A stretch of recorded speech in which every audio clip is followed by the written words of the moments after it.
Hello, everyone. Welcome to the Film for Fans podcast, the podcast from movie fans for movie fans. I am your host, Ryan Dunlevy, joined by my co-host, Rob Dunham. Hello, everyone. Yes, this is a good podcast for you. We're going to talk about the box office. We are going to break down one of the greatest actors of our time, his movie catalog, and rank order them. You'll just have to wait and find out who that is. We'll do a little preview on an upcoming update on the Batman, and of course our watch list. All right, Rob, let's get started with the box office. So last week we had 3 new entrants into the box office. All 3 made the top 5. And here's the order. The Bad Guys, the animated feature, made $24 million to take number 1 at the box office. Sonic the Hedgehog 2 did $15.7 million in its 3rd week. That movie is actually up almost at $150 million. That is an impressive showing for Sonic, really. Fantastic Beasts: The Secret of Dumbledore in its 2nd week made $14 million. The Northman in its debut, $12.3 million, and The Unbearable Weight of Massive Talent did $7.1 million in its 1st week. Rob, some interesting stuff from the box office. What do you got? I'm not really surprised. I thought that, like I said with The Northman, that it would do a decent number, but it wouldn't be a huge movie. And I'm not sure how much longer it'll last in the theater, so I'm going to try and go see it this week. For sure, it's high up on my list. I did get a chance to go see one of the newer ones that I really want to see, which I will talk about later in the watch list. But I still also want to see The Bad Guys, so it was good to see that do well. Indicates it might hang around for a little while, which is good because I want to take my kids to see that.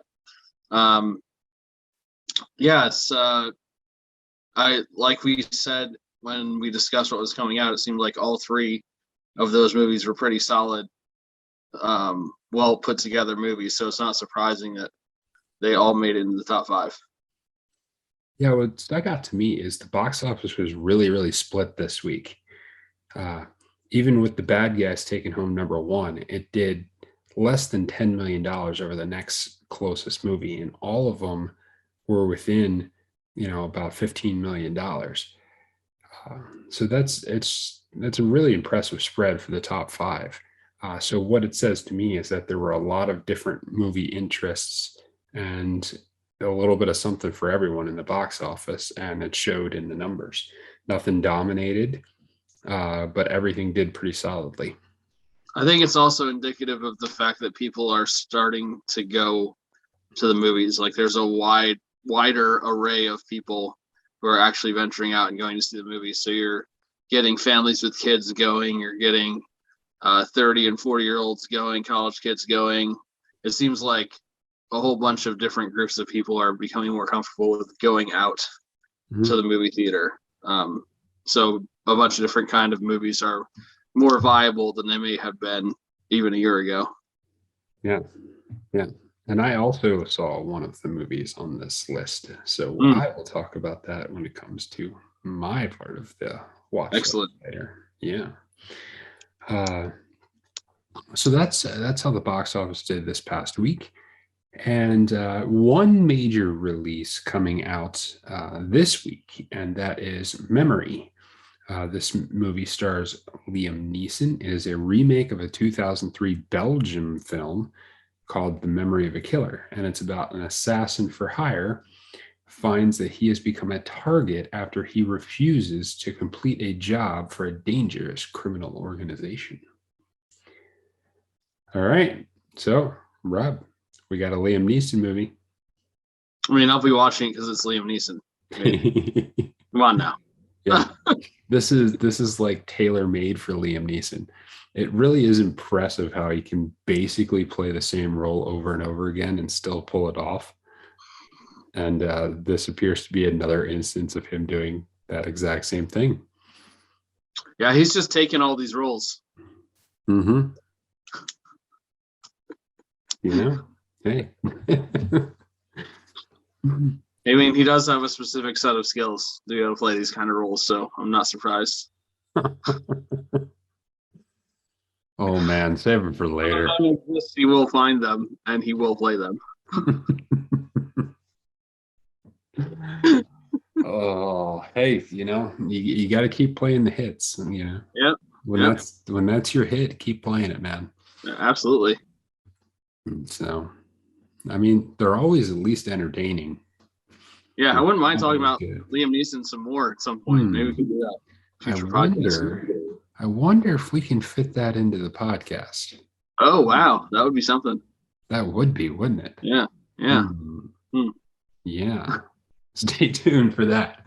But yeah, one main release, Memory, and I think that's good because after the number and the variety of releases that have come out the last week or two, not having a whole new slate of movies entering this week gives you a little bit of chance to catch up.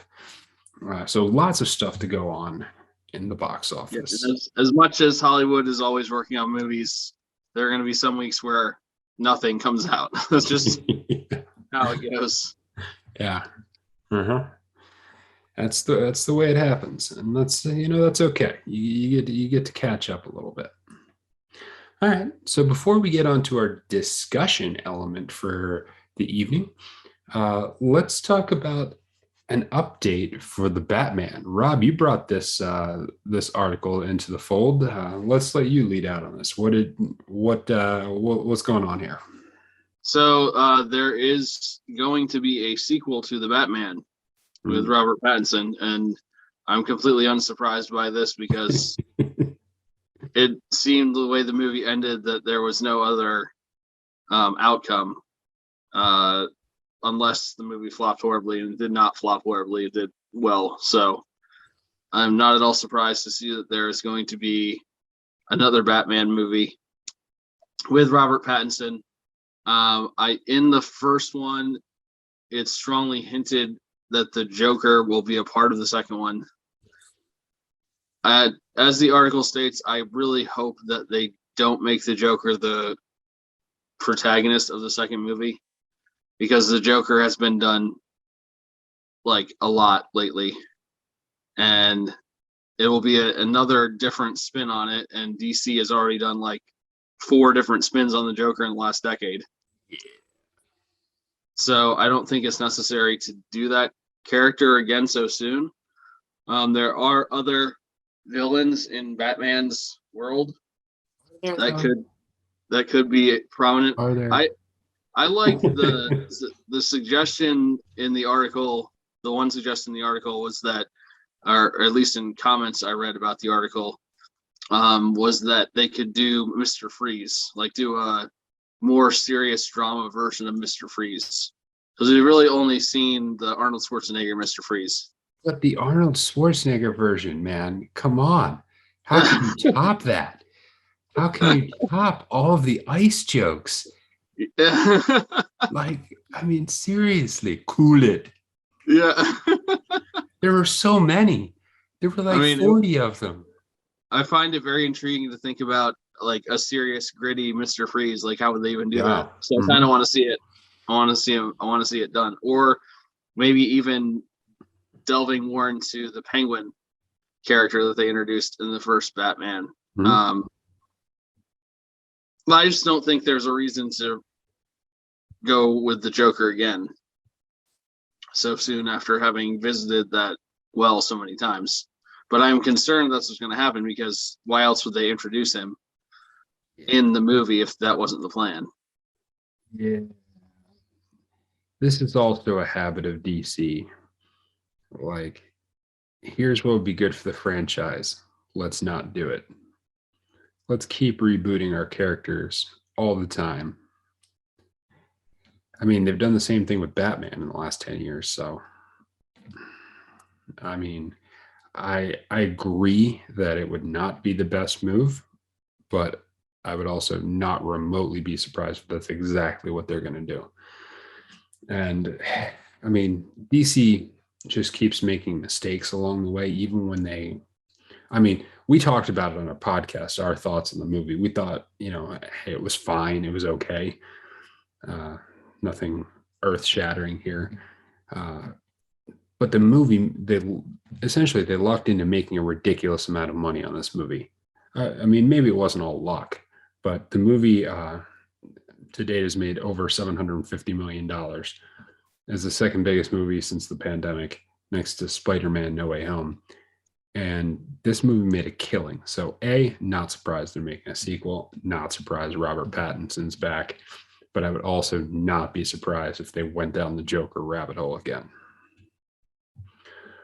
But yeah, it'll be. I think Robert Pattinson's performance in the next one / the writing for his character in the next one will inform the performance in the first one, because I don't think he was given very much to do.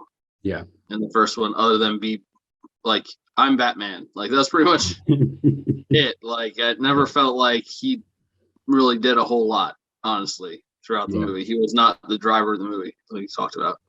No. And thus I would give Robert Pattinson an incomplete as Batman so far. So I would be interested in seeing him again, just to hopefully see what he can do if he's actually given the role and something of meaning to do. The parts that we did see of him, I didn't mind him. I thought he was fine. But yeah, just wasn't a whole lot for it. So we'll see what happens. We'll see what comes down the pike. There's a number of other DC offerings that are going to be coming out soon. We got the next Shazam movie coming out. We're going to have another Aquaman movie. So there's a lot of stuff coming. Now, if you have not had a chance to see the Batman, it is currently on HBO Max. So you get a chance to stream it if you have HBO Max, or sign up for a month of that and get all the good content there. So make sure you check out the Batman. Do you got any other comments about this one? I do not. I would say, like you said, I think we're casually intrigued by another Batman. I think there's potential for it to be decent, and I think that's saying something that you couldn't say about all of DC's properties. So yeah, I'm cautiously optimistic, I guess, because it could go really well or it could go really bad. I guess we'll find out. Yes, we will. We definitely will. And that will be interesting to see what happens with that movie, because maybe that'll be a reflection on what the fans have thought of this movie, and how much of a legacy it ends up having. All right. Well, that's a little bit of a news update with the announcement of the Batman sequel. Now let's move on to our discussion. And in honor of the great, the unparalleled Liam Neeson and his spectacular, marvelous, amazing career, we thought it was time to take a look at a retrospective on Liam Neeson movies. And the best way to do it is just to rank the top Liam Neeson movies. And so that's what each one of us has done. We've each independently compiled a list of our 10 favorite Liam Neeson movies in the order of which ones we think from worst to best. Yeah, I'm looking forward to hearing Ryan's list and also the correct list. So we shall see. And I'm curious as to see how many of them we have in a similar order, and how we kind of explain that order. So perhaps we'll talk about the Jedi Order at some point in this top 10 list. Perhaps. Rob's just going to be full of bad Liam Neeson jokes this entire segment. Yeah, I know. I'm forcing some of them.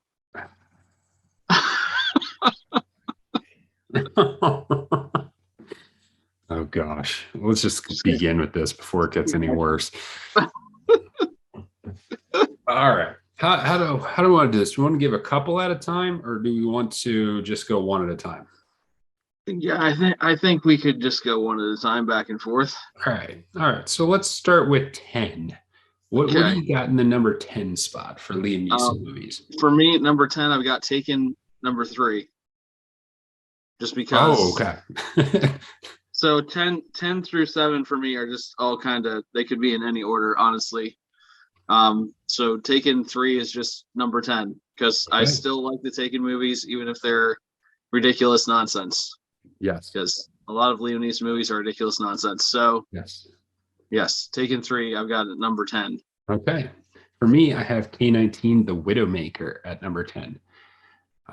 It's a good sub movie. I enjoyed the sub movie, and he played a decent role in K-19, The Widowmaker. Yeah, I'd have to agree with that. That was well done too. Why don't you give your number 9? All right. Number 9 for me is Wrath of the Titans. I actually thought his character, he was in both Clash of the Titans and Wrath of the Titans. I feel like his performance in Wrath of the Titans stood out more because his character, I think, had more to do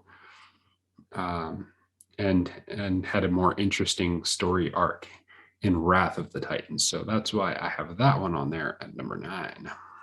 So for my completely unoriginal number 9, I've Taken 2. So Fair just Taken 2 and 3. I just figured put them together at the bottom. enough.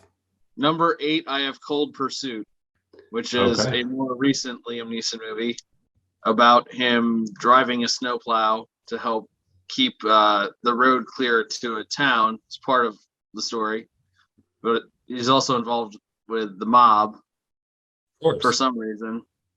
Why would There's a a snowplow driver not be involved with the mob? there's a kid involved, and there's a lot of violence and murdering, and yeah, sweet snowplow action.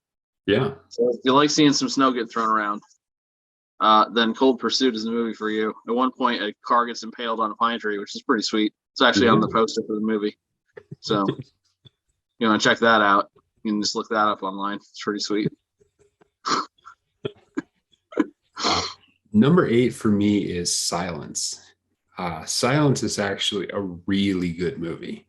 It's a long drama about missionaries who go and travel to Japan and then basically get arrested and are forced under house arrest for long periods of time.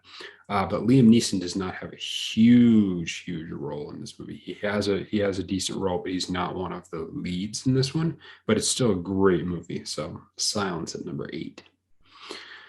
Number 7 for me, Kingdom of Heaven. Another really good movie that I really like. He has a big role in the beginning of this film, and he does an excellent job playing basically Orlando Bloom's estranged father. And he is the impetus that sets in motion the entire rest of the movie, but he's only in the first part of the movie. So I can't necessarily give this as like the top Liam Neeson movie because he only plays in the early part of the movie, but his role in that was very strong. So that's what I got for number 7. Yeah. Number 7, I have Honest Thief, which is another modern Liam Neeson movie. And you can tell by my list that I've actually watched the modern Liam Neeson movies. Yeah. So a lot of people probably haven't. I actually saw that one in theaters. I like that. But, one, but I like this one because I like the story is actually kind of original and interesting, that he decides he wants to give all the money back that he stole, and how do you do that and find a way to do it. And it's got a good side plot with the one good cop and the one crooked cop and how they're handling things. So I like that movie, Honest Thief. Number 6 for me is Star Wars Episode 1, The Phantom Menace. Qui-Gon Jinn, man. Qui-Gon Jinn. I gotta say, he's probably one of my favorite Star Wars characters, and he only exists in this and then Nothing else. animated shows like the Clone Wars, etc. And I think Liam Neeson did a really good job in this universe. I think that he certainly could have done more than they had him end up doing. But when you get murdered to death, kind of hard to continue on. It is. That's a rough one. Yeah. So that was number 6 for you? Yes. Okay. Number 6 for me is Taken. the first one, Yes. the originator of the Taken series. Obviously, this being the first movie, you get introduced to his character, and this for me is, if you're gonna say like what is a Liam Neeson movie, this is the one you think of. You think of Taken. Now they're not great movies, but they're action movies. They're solid action movies, and this one I think is the best of the bunch. It has that amazing epic line, epic little monologue there where he's on the phone and he's telling them exactly what he's going to do to them. That is classic Liam Neeson. Excellent little bit of writing there. And so number 6 for me, Taken. Number 5, Love Actually for me. I like Love Actually. It's another one of those romantic Christmas movies. I usually watch it every year, not necessarily, but his character, his part of the story arc is his wife dies and he's taking care of her son. And so it's just it's one of the better ones of the storylines of that movie. It's really heartfelt, him taking care of this boy, him getting over the loss of his romantic interest by stoking the flames of his young adopted son's romantic interest. It's really well done. Yep. So number 5 for me is Taken. So we got that around the same spot. I think it's worthy of top 5 for him just because of what an important role it is when you think, like you said, when you think of Liam Neeson, Taken is the first thing you think of, whether it's the best movie he's done or not. Number 4 for me is the Lego Movie. Okay. Because I love the good cop, bad cop character in the Lego Movie. I find it hilarious. I love the fact that he just wipes his own face off and draws angry eyes on his face to make himself bad cop. And I think he's just really emotive and funny in that role. And I just think it's also cool because there's not a whole lot of animated stuff Liam Neeson has done. He's done a couple other things, but there's really not much. So it's cool to see him having taken that kind of role too. Yeah. So the Lego Movie at number 4. Number 4 for me is Schindler's List. And he plays Oscar Schindler. And I have this at number 4 for a specific reason. While it is undoubtedly that this is a very, very epic movie, I feel like the weight of the movie is what stands out, not necessarily his performance as Oscar Schindler, if that makes any sense. Like, you're overwhelmed by the weight of what you're watching, the weight of what you're seeing, the reality that's taking place. And so that's my main take on that, is I feel as though he, like, while he was good in the role, that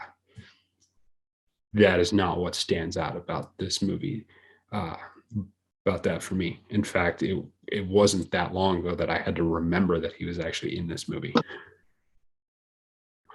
So yeah. You're number 3? I'm up next for number 3. Yes. Okay. Number 3 for me, I have at Star Wars: The Phantom Menace. And I will echo a lot of what you said about his role in this one. It was kind of interesting because I was not like a deep Star Wars junkie. And so the introduction of Qui-Gon, like, hey, who is this guy and what the heck's going on here? But I really, really liked his performance. I thought he was really, he was both down to earth. He exemplified the calm Jedi persona really, really well. That masterful, calm Jedi persona. He commanded authority.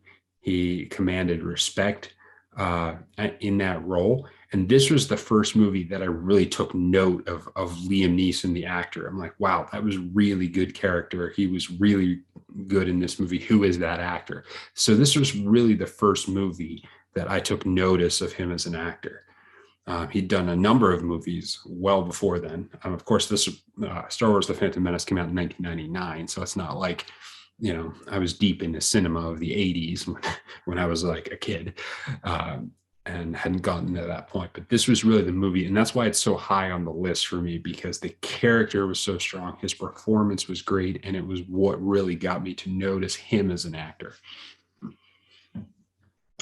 Yeah, that's like I said when I talked earlier, I think he's an important part of the Star Wars universe. So, and that's pretty impressive considering he was only in one of the movies. For me, number 3, I have The Commuter. Which is my highest ranking for the new Liam Neeson movies, because in my opinion, it's the best of the new Liam Neeson movies. I just think it brings something more to the table than some of the others, like Honest Thief or the Taken sequels or Cold Pursuit. I just think it's a good overall movie. I think it's a solid movie, which those aren't necessarily. And who's his co-star? Patrick, what's his last name? I can remember this. Let me see here. And that was The Commuter. I have it. We have Liam Neeson, we have Vera Farmiga, and Patrick Wilson. Yeah, Patrick Wilson. Yeah. It does a good job as the cop who's chasing him throughout the movie as well. So I enjoyed The Commuter quite a bit and thought it was a good movie.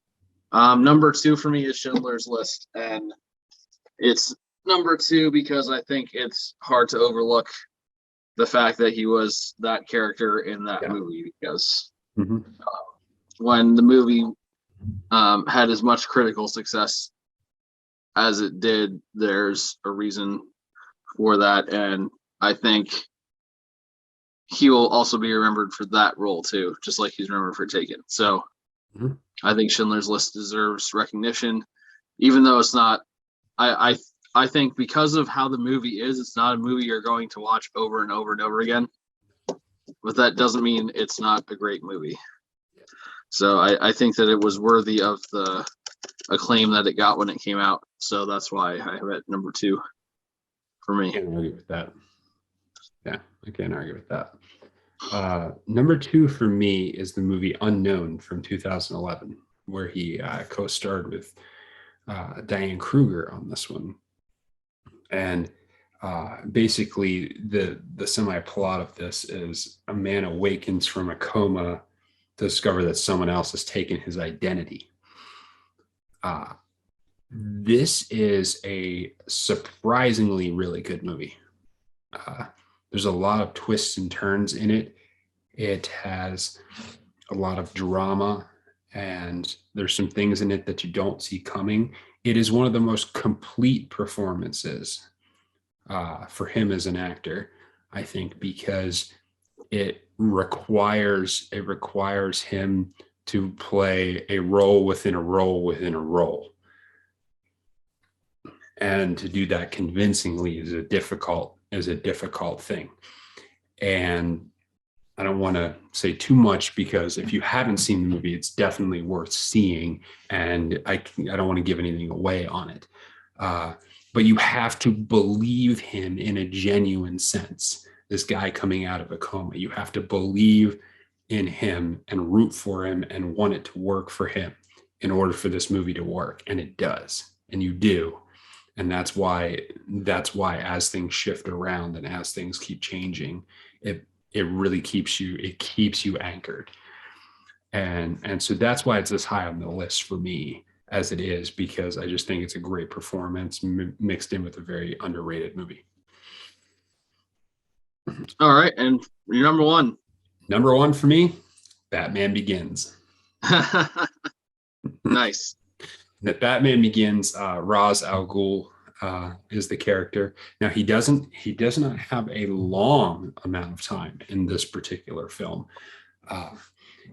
but the Ra's al Ghul character really is is the foil that creates the Batman character for this series. It is him who trains Batman. It is him who sets him on his course, that gives him his philosophy. And then as that philosophy turns over, it crystallizes what Batman really is about. So you get the clearest picture of who Batman is and what Batman is about in the Christopher Nolan Batman movies. And that is brought out in conjunction to the Ra's al Ghul character by Liam Neeson, which is why I have no choice but to put it as number one on my list. It's very interesting to me that your number one is not on my list and my number one is not on your list at all. Interesting. And the only reason why I couldn't put Batman Begins on my list is because it's not enough time for me as the character. I think the character is really good. Mm-hmm. I think if we were listing top 10 Liam Neeson characters, might be on the list, but there's not a whole lot of time there. There is not in the role. And that's a legitimate critique of that as a number one spot. And as you're talking about unknown and how Liam Neeson really shown as an actor, and we saw a range of emotion. For me, that's why the number one Liam Neeson movie is The Gray. Because I think this is the most authentic, realistic, heartbroken performance that I've seen. Not just Liam Neeson, but many actors put out there. I think his character in this movie is someone who lost his wife, and you feel every ounce of the pain he has gone through and the frustration and second guessing and hurt that he's feeling. And I really like the end of this movie a lot. He's face to face with a pack of wolves that's closing in on him in the Alaskan wilderness. And a poem that's been quoted throughout the movie comes back around one more time at the end of this movie. And it's his voiceover saying, "Once more into the fray, into the last good fight I'll ever know, live and die on this day. Live and die on this day." And he says earlier in the movie that it's Dad who taught him that poem. And I think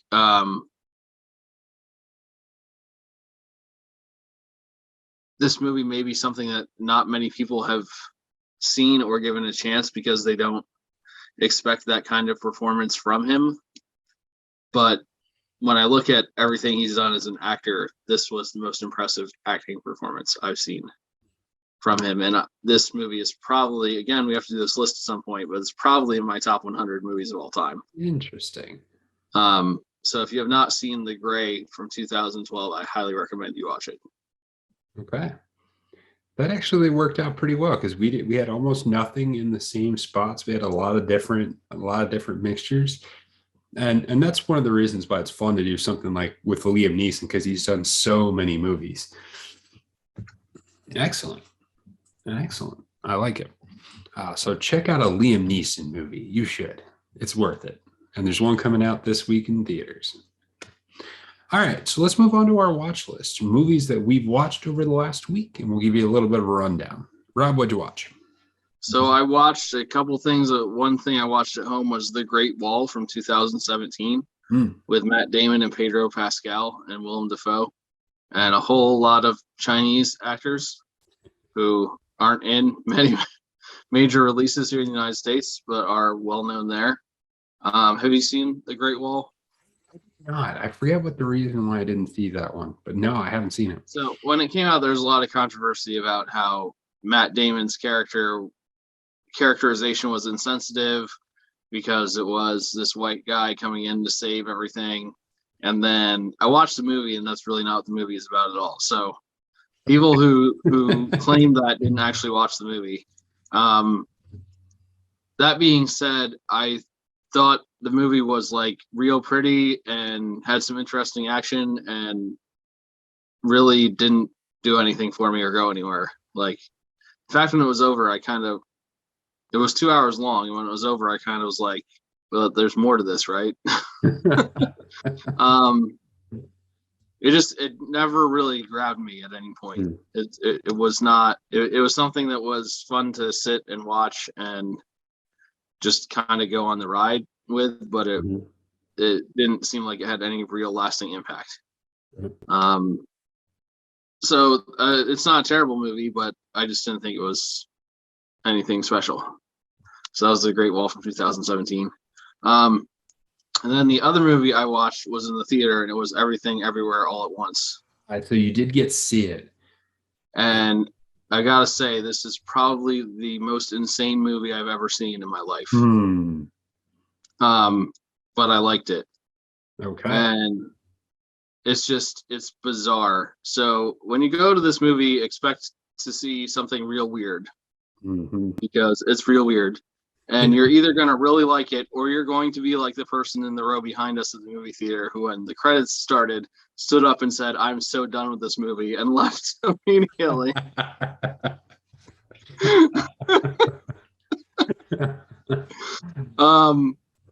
My favorite part maybe was that 2/3 of the way through the movie, an end credit scene showed up, and they zoomed out, and it was actually the characters watching another movie in the movie. So it wasn't actually the end of the movie. There's still another 40 minutes or so to go. Interesting. Bold maneuver right there. But to give a slight little hint of what happens in the movie, because without giving too much away, the main character, her laundry business that she owns with her husband, is being audited by the IRS. And she goes to the IRS and is met there by someone from an alternate reality, who tells her that things are in peril and need to be saved. And in order to jump to other realities, to get skills from the other reality, you have to do strange things. Like, for instance, take out a tube of chapstick and bite half of it off and chew it. And then you are transported to an alternate reality where you come back with kung fu skills. Well, that happens in the first scene of the movie, so the first scene where this happens, so I'm not giving too much away there, because believe me, there's a lot more weirder stuff than that.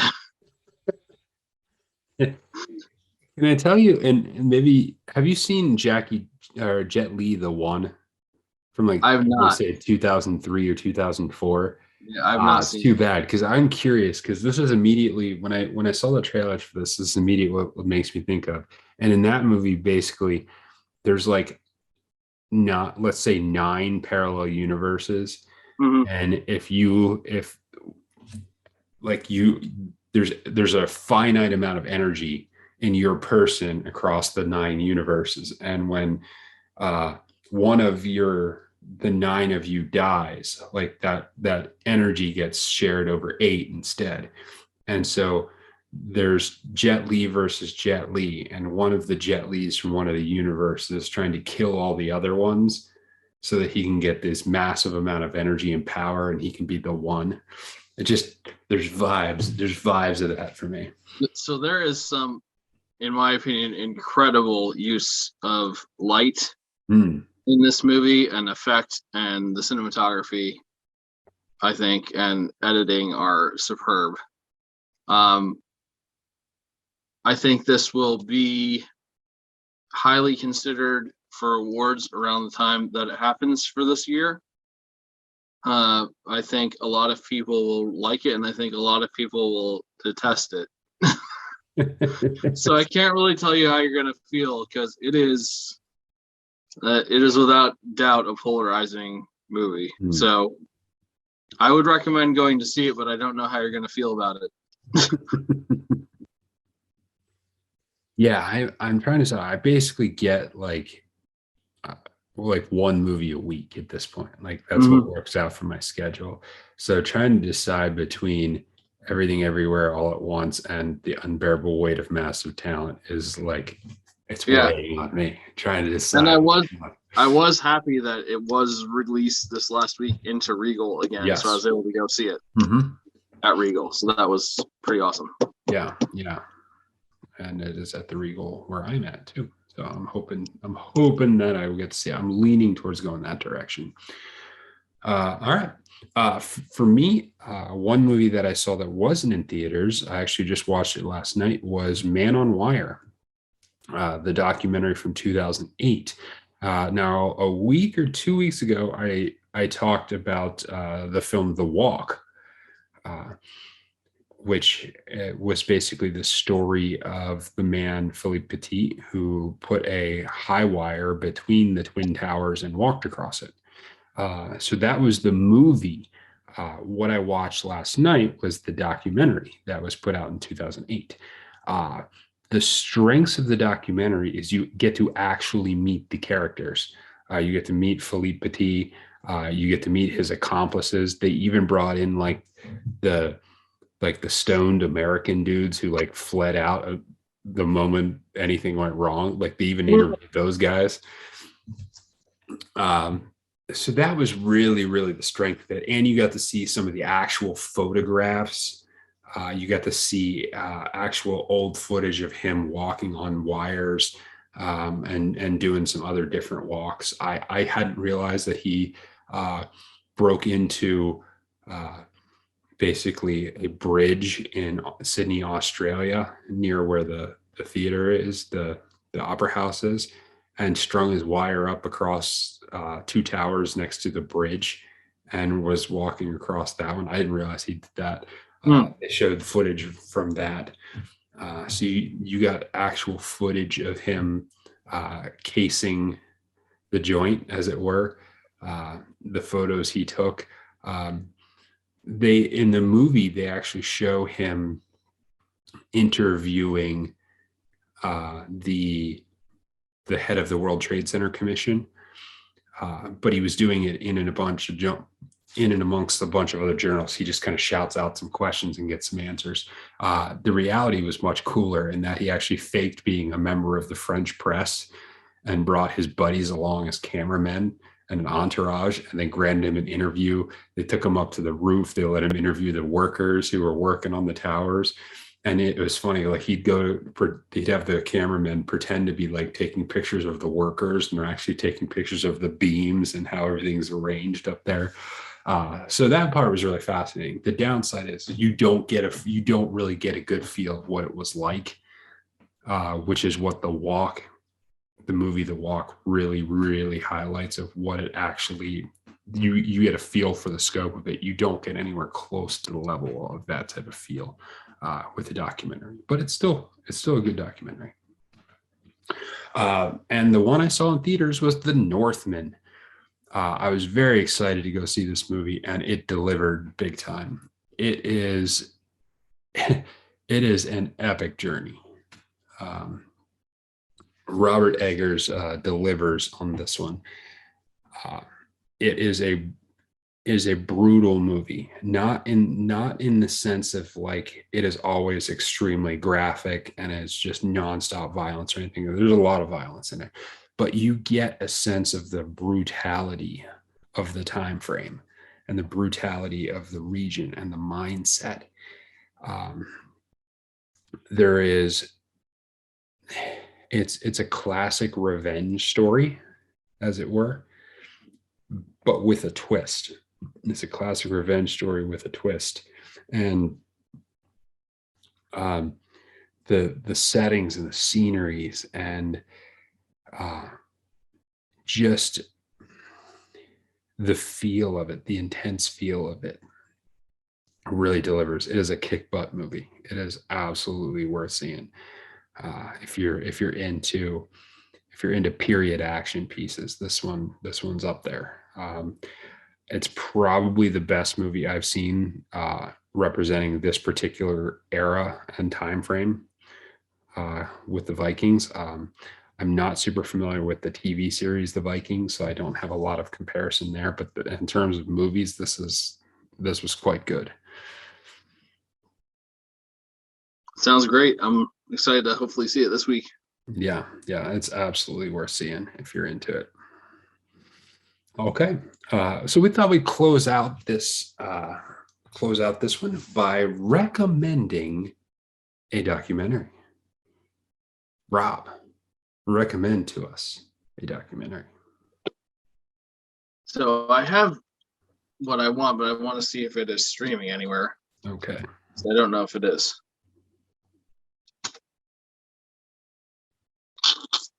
So apparently this is streaming on Crackle, which is a free app. So if you want to download that, you should be able to watch it. It's from 2011. It's called Euro Dreams of Sushi. It is a documentary in Japanese and English. It follows the career of Yuro Ono, who's an older sushi chef, and it follows his successful business there and the interactions he has with his family about trying to continue it and his legacy. And he's a renowned chef in this field, and it just kind of shows you the intensity and work he has to put in order to succeed in this. And I found it very fascinating. And when they say dreams of sushi, it's because like this whole life is revolving around putting out the best possible products he can. And you actually get to see him working in the restaurant and doing it himself in this fascinating movie. So Euro Dreams of Sushi, I recommend. The one I'm going to recommend is streaming on HBO Max, and it is Won't You Be My Neighbor? The documentary about Mr. Rogers. Now, shortly thereafter, the movie with Tom Hanks as Mr. Rogers came out. This is not the movie with Tom Hanks. This is the actual documentary, and it really covers the broad scope of Fred Rogers' life. And having watched this, I was just fascinated by it because, I mean, I grew up on Mr. Rogers. Many of us grew up on Mr. Rogers, and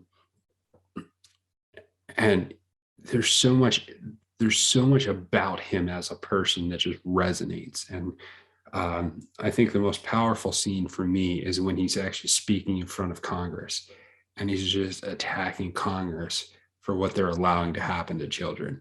And to see his just fierce intensity in his defense of children was so good. And how he didn't run away from issues and how he tackled issues head on with children. There's one where he talks about him dealing with death around the time of the Kennedy assassination. Was quite interesting, and his take on how to handle serious things with children. It's just a really good look at him, at his life, and what he was all about, and a lot more than what you remember about Mr. Rogers. All right, well, that is the show. Thank you for checking out Film for Fans. Make sure you visit filmforfans.com, where we have our recommendations from Prime and Netflix up there, as well as our top movies from 2021. And go ahead and check that out, and make sure you share the podcast with your friends. All right. Until next time, enjoy the movies.